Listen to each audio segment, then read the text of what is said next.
Good morning. I'd like to share with you what I've been creating for my background for my unicorn fish. Now, as you recall, I did illustrate my unicorn fish some time ago, and lots of things have been happening in the meantime, and I haven't got around to doing it. So here I am. I'm currently at the coffee shop opening up, having my first sip of coffee, and this is what I got up to last night, creating rainbows. So I thought I'd create a rainbow wallpaper like for most of my other pages that are coming up in my Uncommon Animals at the Alphabet Kids book. I like to create some kind of wallpaper in the background that relates to the creature that I'm drawing to kind of make it interesting. As you see here, I had a really hard time making a rainbow. You think making a rainbow would be easy. You get like a circle, then another circle and another circle.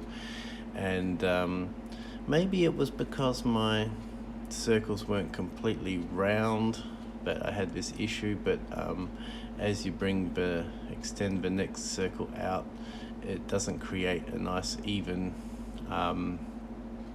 line width for each ring of the circle. So I kind of just use that as a guide. Oh, that coffee's good. And so then I just had to find the correct pen to create the thickness of the line. And it didn't have to be like a perfect rainbow. This is for a kid's book. I want it to kind of look a bit organic and not perfect, which is a good excuse for me. And so here I am, and I'm not even like I was initially thinking, oh yes, I'll go all the colors of a rainbow and make the gradient work that way, but I didn't really want all the colors of a rainbow. I want the background behind each animal to be quite muted. So if I had the full color spectrum on each rainbow on the wallpaper, it would be a very busy wallpaper. So I'm kind of keeping it as a like monochrome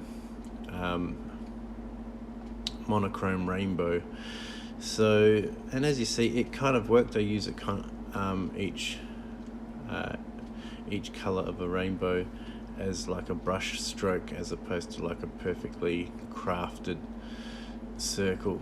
And I'm using my grid in Procreate here just to make sure the bottom of my clouds are level, and it's kind of even-ish, because when you start bringing that out into a wallpaper, that's going to look really off. So here I am starting to lay out my first line of rainbows and lining them along the bottom of that grid.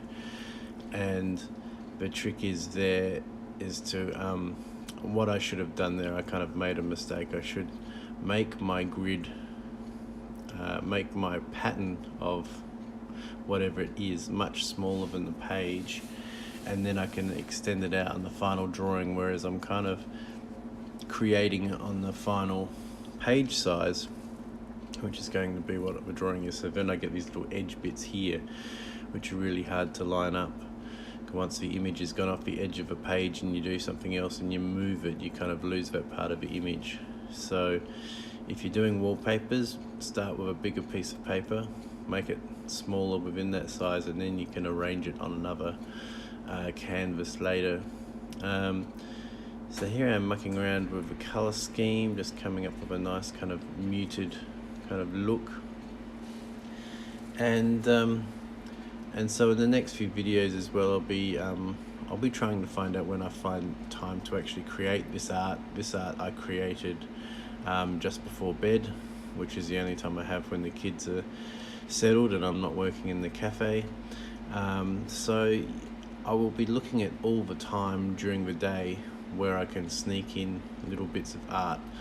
And whereas right now I'm doing the setup for the cafe, I thought I can spend 5 minutes to do a live stream, putting up, documenting what I'm actually doing, what I'm up to for the Uncommon Animals of the Alphabet Kids book, and showing where it's at. I'm using the other letters as a guide from the Tasmanian Devil, and I'm just doing a bit of a drop shadow there for you. And as you see, I want it all kind of hand-drawn look, which is consistent with the rest of the book.